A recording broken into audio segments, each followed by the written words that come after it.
नमस्कार साहेब. साहेब नमस्कार. मग काय म्हणताय? ऊस सगळं संपला. किती गेला? गेला इकडचं एक नवीन लावण होतं, पहिल्यापासून ऊस लावलं नव्हतं. हा ओरिकनचं एक कळवणी एक फवारणी घेतलो होतो. हा आणि आपला ते काय चार्ट दिलं बर ते 3 डोस कंप्लीट केलो. हा ते लावण 91 टन पसला बघा, 41 गुंठात. चांगला निघाला ना? लय चांगला निघाला. तालुक्यातच अजून कोण काढला नसेल मला वाटलं, बर पण चांगला निघाला. तुम्हाला फोटो पाठवतो ऊसाचा सगळा. हा बर ऊस जर मोठा झाला हा आणि अजून पाणी होतं. 2 महिने पाणी ऊसात होतं कंटिन्यू.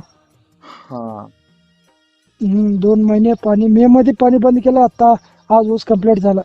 हा हा 5-6 महिने पाणी दिलं नाही. पाणीच होतं. रान जरा गारा नव्हतं तळ्याजवळ.